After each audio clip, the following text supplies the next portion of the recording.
स्पष्ट करतो. अतुल भातखळकर.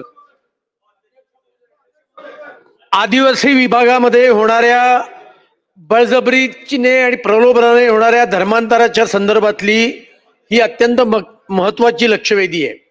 माननीय मंत्री महोदय सकारात्मक उत्तर देत आहेत, त्याच्याबद्दल मनापासून मी त्यांचं अभिनंदन करतो. पण जी चर्चेस अनधिकृत आहेत त्याच्याकरता 6 महिन्याची आवश्यकता काय आहे?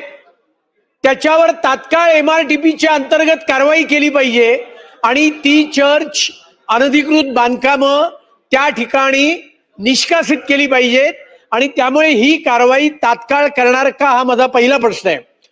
दुसरं, आपल्या नेतृत्वाखाली हे सदन येणाऱ्या दिवसामध्ये अर्बन नक्षलला प्रतिबंध करणारं जनसुराज्य कायदा पारित करणार आहे. याच्यावर खूप चर्चा महाराष्ट्रात झालेली आहे.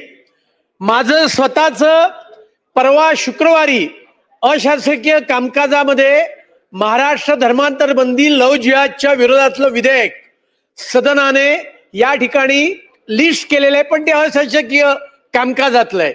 आणि त्यामुळे माझा दुसरा स्पेसिफिक प्रश्न आहे की महाराष्ट्रामध्ये अशी प्रलोभनाने जबरदस्तीने धर्मांतराचे प्रकार होत आहेत. देशातल्या अनेक राज्यांनी धर्मांतर विरोधी लव जिहादच्या विरोधी कायदे केलेले आहेत. आपलं हे सरकार येणाऱ्या किती काळामध्ये प्रलोभनाने जबरदस्तीने होणाऱ्या धर्मांतरावर बंदी घालणारा कायदा करणार, असा माझा दुसरा स्पेसिफिक प्रश्न आहे. माननीय अध्यक्ष महोदय, अतुल भातखळजींनी पहिली बाब की जे अतिक्रमण आता आपल्याला आढळत आहेत ते तात्काळ आपण काढणार आहोत. जे अतिक्रमण आपल्याला तक्रारी आल्या पण ते तपासाचे आहेत, त्याची मी विभागीय आयुक्तामार्फत 6 महिने म्हटलंय. मी जे अनधिकृत आहेत ते काढणारच आहे. पण जी आता आपल्याला काही बाबी त्या ठिकाणी ती प्रायव्हेट जागेवर आहेत का, अ मध्ये मोडतात का, ब मध्ये, जसा आपल्याकडे नियम आहे त्या नियमाने तपासून त्याला 6 महिने वेळ मागितला आहे. आणि तिसरं आपण जे म्हटलं आहे जनसुरक्षा विधेयक येतच आहे, त्याच्यामुळे काही प्रश्न येत नाही.